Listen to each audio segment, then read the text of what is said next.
All right, welcome back to the Morning Show here on the Rise News. I'm Rufai Oseni. And I, Adesoa Omoruan. Nigeria's President Muhammadu Buhari took the reins of leadership for another term on Wednesday against a tense backdrop of insecurity and economic uncertainty. Earlier in the week, at a meeting with the governors from northern states in Nigeria, President Buhari noted that the security of the country is on his mind 24 hours of the day as he gets daily and weekly situation reports. He also stated that he will look into their recommendations today and examine security challenges and look at it from the horizon of the military. So joining us now to discuss this and more is Air Vice Marshal Femi Gbadebo. Air Vice Marshal, great to have you here. Thank you very much for having me. And you see, it's very strategic having you because you've gone through the period of military intelligence in this country. You were the very first person to do an ejection of a plane that was about to crash, an M21 plane, MiG-21 plane. You were also a trainer at the staff school in Jaji. And while you were driving to have a training session, you had the impact or a feel of what banditry looked like. You were shot about 21 times in your leg, and you were left for dead on that same Kaduna-Zaria road. So you know what the scourge of insecurity is. From that perspective, I want you to just talk us through these probable solutions. There's tension in the land, and it's coming purely from the fact that people are hungry, and we have a very disturbing population of untrained youths. I'd like to say that what we're seeing today is a mismanagement of the young population in the northern part of the country. It's everywhere in Nigeria, but it's more glaring because of what I'll call the Almajiri educational system, where people just release their children, particularly the young men, boys of maybe about 6 years and above, to Islamic Malams who train them and actually take them all over the place. So you could actually give your child to a Malam in Kano, for instance, and over years, the Malam ends up in Sokoto or Maiduguri with those children, with the parents having no contact with these children. Now, what do the Malams do? They train them in Islamic education, and there's no fees. The young men are actually sent out to beg for alms, and from the alms they eat and also bring returns to the Malams. In days past, it was an interesting system of education, and it freed the parents of training their young children or male kids. But as time went on, we started to see an infiltration of Malams who I'd say are not exactly, have good intentions. And so they started to indoctrinate these young men and use them against the main system. And that's how come you had the Maitatseni crisis in Kano and even in Maiduguri and so many other parts of the north over the years. We had a very disturbing situation in the early 1991, actually, where we saw this happen. And as time went on, I would not like to mention particular groups, but you can see that there are some Islamic groups now that have young militant groups, young men that I really do not understand their aims and objectives. It's just to disrupt the system. They're not educating these young men for good. They're just making them come out to take on the elites and the society. And this can be likened to what we see in the Niger Delta, where years ago, we had a few kingpins in the Niger Delta, and then once an election period comes and the politicians arm this young man to help take control of the areas, they enjoy maybe 6 months to 9 months of patronage, but they also get arms and ammunition. And after the elections, they're left to their devices. And we saw what happened in Niger Delta. And we are seeing the same thing happening now in the north. That's why Zamfara seems to have exploded. It didn't just explode, it's been coming up. So we have insurgency, we have Metaseni, we have Boko Haram, we have so many things going on. But there is also an underlying situation where young men who are untrained, who are actually untrainable right now, are exposed to modern devices. They watch television, they have arms and ammunition, and they also have seen they love money. And the fastest way to make money is banditry. Okay, so, the president had this interview with the NTA a couple of days ago. When asked about security, he says, "I will continue to do my best." He says his proudest moment is the degrading of Boko Haram. You have seen, you have heard, and you've been part of the system before. Do you get any sense that we're even doing anything right concerning the insecurity? We've done well as far as Boko Haram, as far as recapturing a lot of areas where people were destabilized. I've heard people say that some local governments are still under siege.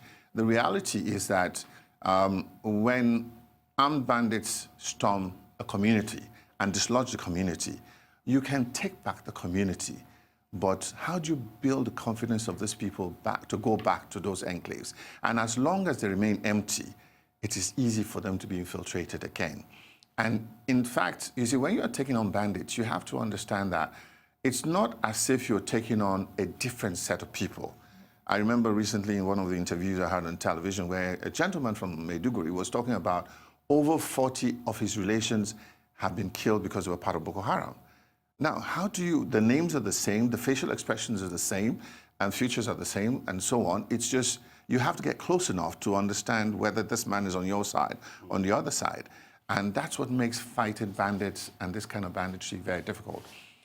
Using the army is good, but remember what I told you. We now have a large population of youths, ranging from as young as 16 to maybe 25 or more, who are not properly educated, who are untrained to do anything for themselves, who are no longer interested in going back to farming because of the long, tedious way of working, which will, and so on. And the fact that even the farmlands are being ravaged by this. And desert encroachment is there, but you also have the banditry that's going on that is making life difficult for people to go down and farm.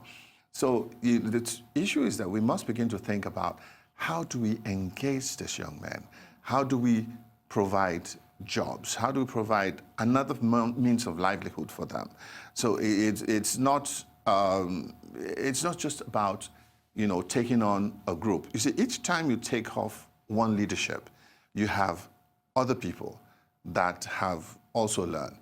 And you see, intelligence has nothing to do with education in school. Some people are inherently intelligent. That's why when you see a group of people, there's always going to be one who comes out to lead. I like the fact that you've brought in education into this so far, because some would say the gains that the government has made in Boko Haram, it has lost to banditry and farmer herders clashes.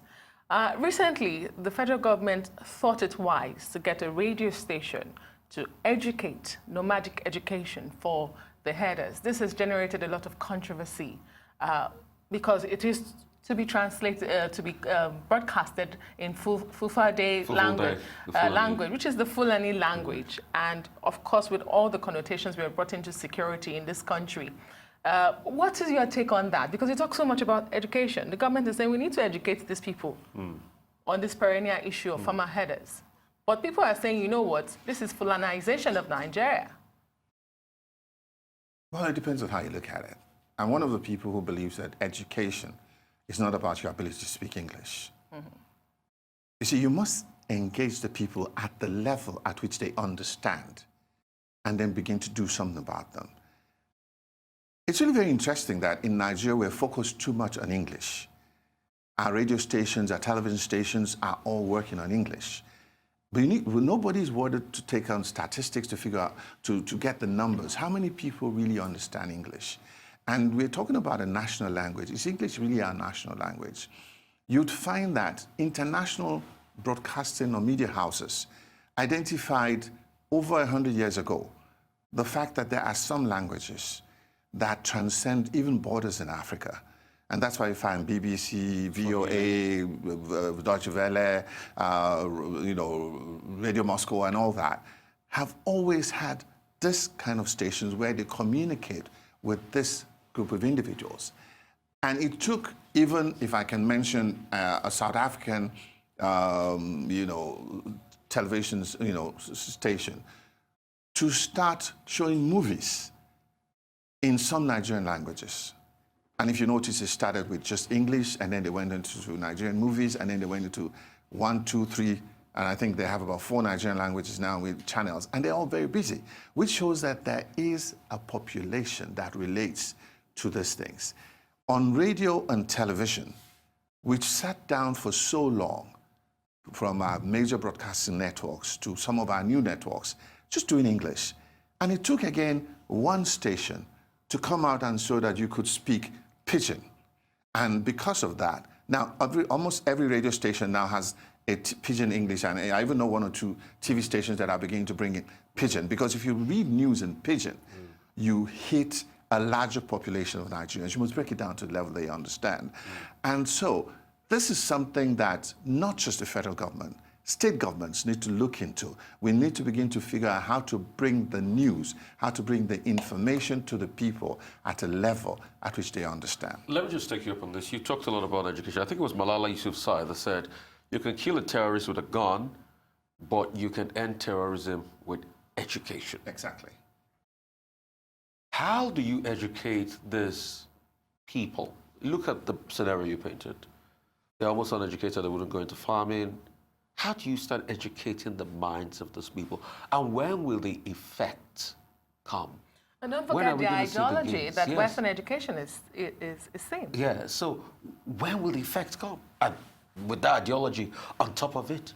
Well, you see, part of the system is that when you take young men and you hand them over into this system and they're left to their own devices, they have no sense of values.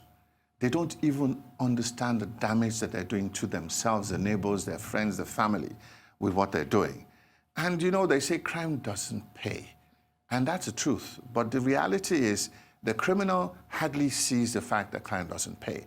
When we keep glamorizing the villains and we don't show what happens to them, we don't show the ending of their lives, we don't show how short this period of illegal living. You know what they say about karma? Karma always catches up. You think you're winning, but it's only for a period. So there is a need to pass this information around. And also education. You'd find that, you know, even adult education, people have come to realize that when I can write, when I can do things, I will not be cheated. I tell people, when you look at, you know, beggars on the streets, when you look at maybe disabled people who are being pushed around at traffic lights and so on, do you know who the employer of labor is? It's that person on the wheelchair who's the employer of labor. He's employing able-bodied people to help beg for alms and do these things for him. Now, if he doesn't understand maths, if he cannot calculate, what's going to happen to the returns? It's happening to some of our sportsmen. It's happening to some of our, even some of our entertainers. And so at some stage, as you begin to make money, you begin to understand that you need to understand how to manage this thing. And that's when people begin to go back to education. And then we begin to identify those of them who have made a success of their lives and get them to talk direct to the people. I used to be this, and now I'm that. And they can only do it in the language at which those younger people and those people understand. But the government did try as regards this. You know, remember how some of Niger Delta militants were sent to Russia to study petrochemical engineering and things like that? Would you say the same, you know, for bandits or ex-bandits, you know, put in a course where they can learn the vocational skills, yeah, for insurgents and put back into society? Remember I told you education or intelligence isn't built in certain people. You just have to expose them to education so that they can maximize those things. And when we're doing education at this level, we must understand that it's no longer about just like YX says, you must have English to be able to get something, or you must have maths to be able to get something. It's identifying what they are good at and then fast-tracking them to a level where they can begin to have a meaningful life doing that thing. Even the farming, you see that farming today is not the same just hoe and shovel things. You know, you're bringing technology into it. You're bringing all kinds of things into it. And for that, they need some level of education and backing. I mean, very quickly, going forward, I mean, you've talked a lot about education, but how do we prioritize and get the insecurity level to a very, very barest minimum with the new administration starting yesterday, and of course we look forward to a cabinet.